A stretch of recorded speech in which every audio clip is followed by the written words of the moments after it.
This weekend has been wonderful, but from a creative productivity point of view, quite a failure. So I'm taking a moment to reflect on 8 things that make failing less likely, or at least less painful for myself in the context of my creative endeavors. And somewhere along the way, I hope you find a nugget, something that is helpful for you too.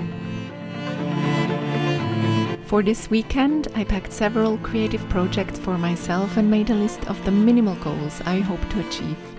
I accomplished none of the 3 goals. I painted 1 landscape instead of 3. I did not finish the brioche knitting project and did not start swatching the new one. I was not able to record drone footage, but at some point you have to make peace with how things are in the moment. If plans change, adaptation is required, and this weekend being present meant creating almost nothing, despite of bringing a lot with me.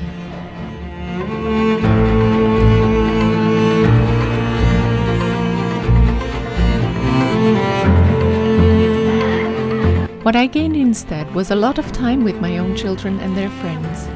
I listened to violin rehearsals and found little moments of peace in between.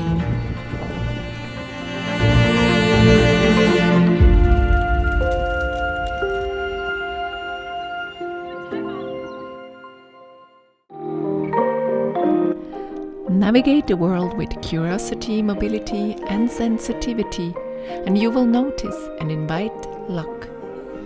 Practice skillful manipulation of a situation.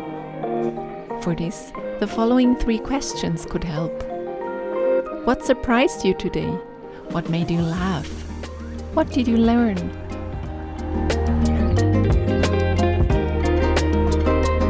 Often, failure is not useful because it was meant to happen.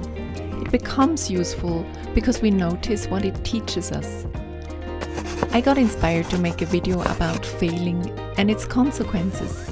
I realized I will not have enough yarn to finish the knitting project I wanted to start anyways, so I started reconsidering and made a better decision. And me making 1 small single watercolor painting sparked joy in my kids to start their own.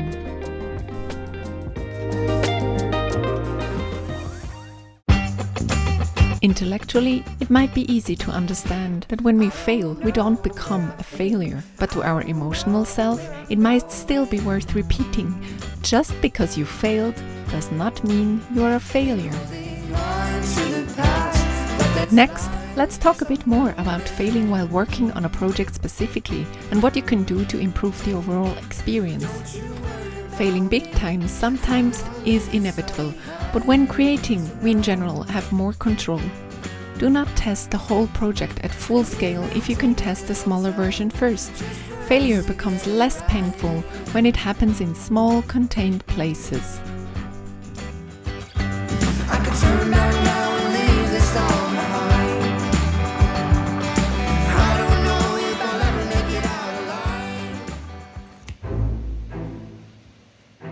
Some decisions are hard to undo.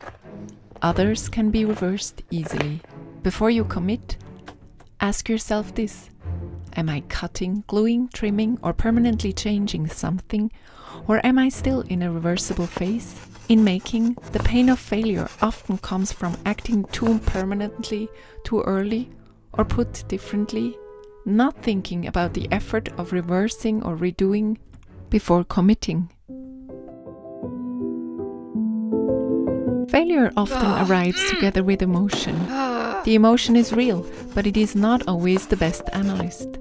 So before deciding what the failure means, pause and separate. What happened? What am I feeling? What information did I get?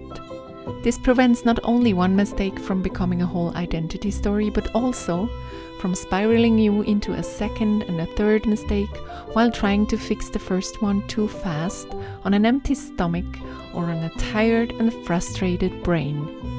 Just take a moment to pause and separate.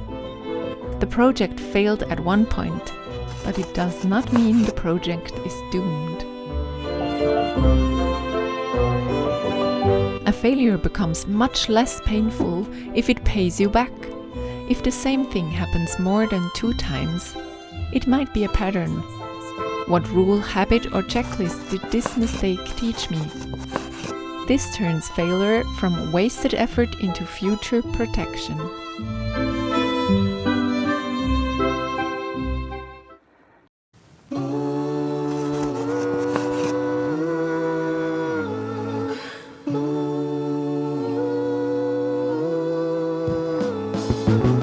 We are heading home now, and tomorrow is Monday, a new week, a new chance to fail and to succeed, but most of all, to create the life you want.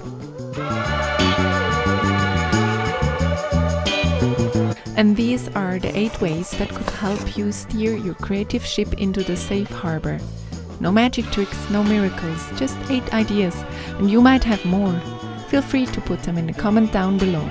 And if you like this video, please subscribe and consider coming back sometime.